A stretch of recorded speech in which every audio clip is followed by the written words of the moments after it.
Good morning, everyone. TGIF, Trade Geeks, it's Friday. Today is February 28th, 2025.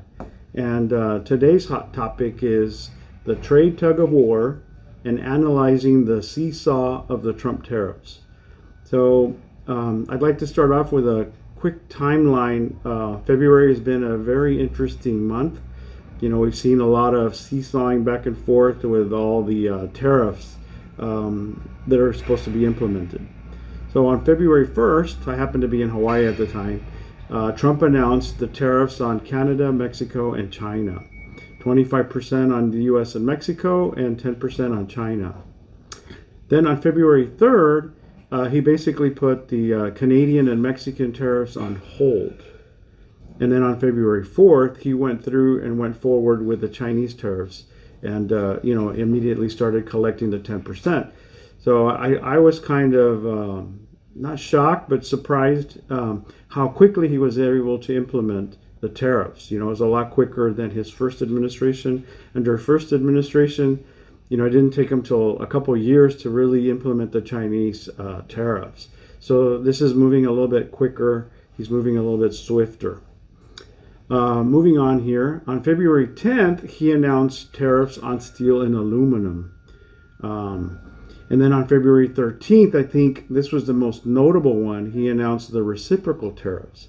And I think this one has, this memorandum is what he called it, has a little bit more depth because there he clearly defines, where he delegates the authority to the U.S. Trade Representative and to the Secretary of Commerce.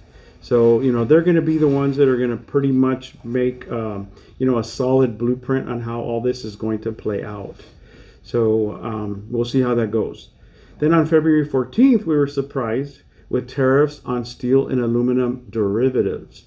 And he came out with a list for steel tariff codes and a list for aluminum tariff codes for articles that would be subject to these steel and aluminum tariffs. We were expecting another memo to come out on February 18th, because there was considerable debate on how they were going to assess the tariff on steel and aluminum. One side was going to say, okay, it's going to be on the total value of your product. The other side was just on the value of the steel and aluminum in the article itself. So I think right now the way it sits, it looks like it's a 25% on the total value of the article. So it's kind of shocking. But like we've seen the seesaw going back and forth. We're still waiting for more information to come out to see how this is all going to finally sit.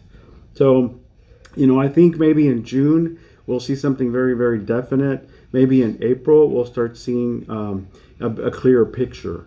So, again, on February 26th, we saw another seesaw where in one day he reversed himself, where he was going to stop or delay the tariffs another month on Mexico and Canada.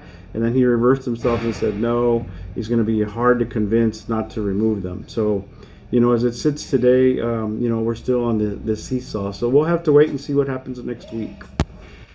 So, what are some of the cause and effects? Here on the world stage, what we're witnessing is a struggle or a battle for economic dominance. And, from my point of view, I've always felt that the person that controls the means of production controls the world.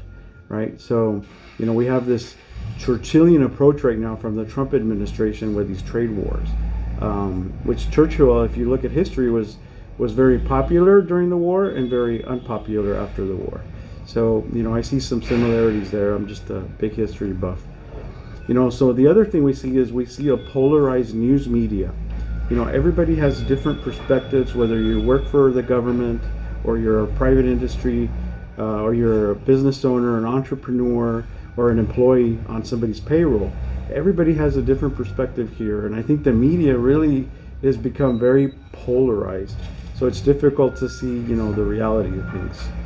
The other thing that's had a cause and effect on all this stuff that's going on is the super party majority. In Mexico, in September, we saw, the Morena party take a super majority in Mexico. And then in November, we saw here in the U.S. this red wave that kind of shocked and kind of had a super majority here in the U.S. with a single party, And then to add to all this mix, you have special interest and this patriotism. Elon Musk is in the news a lot. That's kind of the main focal point lately. And yeah, he has a vested interest. He's got a lot of investment out there in those electric vehicles, in Starlink, and then the robots and everything else that he's doing. So it's in his best interest that the U.S. dominate the world stage. So that might be why he's getting involved. So the other thing that's on the horizon here is the AI challenge. Artificial intelligence is taking the front of everything. So I don't know how it's going to turn out. It's going to be interesting to watch how that shapes things. Will we shift from this information society to a more of a manufacturing society in the U.S.? I don't know. We'll see. Here at TradeFlex, our mantra is we want to make the supply chain simple so you can be nimble. And here at TradeFlex, we've come up with a lot of short informational videos. We're up to 28 videos, I think, so far. Austin Powers here has done a great job, helping us with our social media, how we communicate to our customers. And, these videos, we try to keep them to 5 minutes. And the purpose of these videos is to communicate with our customers, help our customers, and help the industry in general with bring them some awareness on what's going on, and what the effects may be into trade policy or how it affects the supply chain. So, our purpose here at TradeFlex is to mitigate supply chain disruptions, reduce and control costs, and keep everybody informed on regulatory compliance.